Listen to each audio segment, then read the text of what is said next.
ಪ್ರಯುಕ್ತ ಶ್ರೀ ಬಿರಲಿಂಗೇಶ್ವರ ದೇವಸ್ಥಾನದಲ್ಲಿ ವಿಜೃಂಭಣೆಗೆ ಪೂಜೆ. ಶ್ರಾವಣ ಮಾಸದ ಮೊದಲ ದಿನದಿಂದ ಮಾಳಿಂಗರಾಯನ ಬಟ್ಟೆ ಧರಿಸಿ ಭಕ್ತಿಯಿಂದ ವಿಶೇಷ ಪೂಜೆ. ದೇವರ ದರ್ಶನಕ್ಕೆ ಭಕ್ತರ ಆಗಮನ.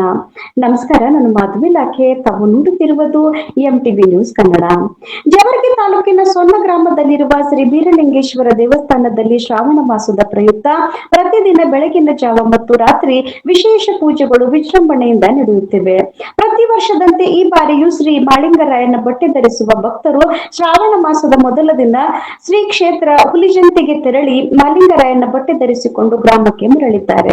ಒಂದು ತಿಂಗಳ ಕಾಲ ಅವರು ಭಕ್ತಿ ಭಾವದಿಂದ ದೇವರ ಸ್ಮರಣೆ ಮಾಡುತ್ತಾ ವಿಶೇಷ ಪೂಜೆ ಪುನಸ್ಕಾರಗಳನ್ನು ನೆರವೇರಿಸುತ್ತಿದ್ದಾರೆ. ಪ್ರತಿದಿನ ಬೆಳಿಗ್ಗೆ ಜಾವ 3 ಗಂಟೆಗೆ ಎದ್ದು ಕೆಲವರು ದೇವರಿಗೆ ಅರ್ಪಿಸಲು ಅಗತ್ಯವಾದ ಪತ್ರಿಗಳನ್ನು ತರಲು ಹಲವು ಕಿಲೋಮೀಟರ್ಗಳಷ್ಟು ದೂರ ತೆರಳುತ್ತಾರೆ.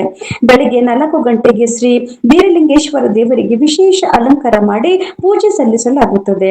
ಬಳಿಕ ಶಂಕರ್ ಗುಬೇಡ್ ಅವರು ವಿವಿಧ ದೇವರಿಗೆ ಜಯಕಾರ ಹಾಕಿಸುತ್ತಾರೆ. ಜಟೆಪ್ಪ ಪೂಜಾರಿ ಅವರು ಮಂಗಳಾರತಿ ಹಾಗೂ ಸ್ತೋತ್ರಗಳನ್ನು ಹಾಡಿಸುತ್ತಾರೆ. ಶ್ರೀ ಬೀರಲಿಂಗೇಶ್ವರ ದೇವಸ್ಥಾನದಲ್ಲಿ ಪೂಜೆ ಮುಗಿದ ಬಳಿಕ ಪ್ಯಾಟಿ ಮುತ್ತೆ ಹಾಗೂ ಶ್ರೀ ಗುಡ್ಡದ ಲಿಂಗೇಶ್ವರ ದೇವಸ್ಥಾನಗಳಿಗೆ ತೆರಳಿ ಅಲ್ಲಿಯೂ ವಿಶೇಷ ಪೂಜೆಯನ್ನು ಭಕ್ತಿ ಭಾವದಿಂದ ನೆರವೇರಿಸಲಾಗುತ್ತದೆ. ಭಕ್ತರ ಈ ಧಾರ್ಮಿಕ ಸೇವಾ ಕಾರ್ಯವನ್ನು ಕಂಡು ಗ್ರಾಮಸ್ಥರು ಸಂತಸ ವ್ಯಕ್ತಪಡಿಸುತ್ತಿದ್ದು, ಪ್ರತಿದಿನ ಹಲವಾರು ಭಕ್ತರು ದೇವಸ್ಥಾನಕ್ಕೆ ಆಗಮಿಸಿ ಶ್ರೀ ಬೀರಲಿಂಗೇಶ್ವರ ದೇವರ ದರ್ಶನ ಪಡೆದು ಪುನೀತರಾಗುತ್ತಿದ್ದಾರೆ. ವರದಿ ಕರಪ್ಪಗಣ್ಣೂರ್, ಎಂಟಿವಿ ನ್ಯೂಸ್ ಕನ್ನಡ. ನಿರಂತರ ಸುದ್ದಿ ಹಾಗೂ ಜಾಹೀರಾತುಗಳಿಗಾಗಿ ಎಂಟಿವಿ ಕನ್ನಡ ನ್ಯೂಸ್ ಅನ್ನ ಲೈಕ್, ಶೇರ್ ಮತ್ತು ಸಬ್ಸ್ಕ್ರೈಬ್ ಮಾಡಿ. ಧನ್ಯವಾದಗಳು.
लंकालिंगेश्वराय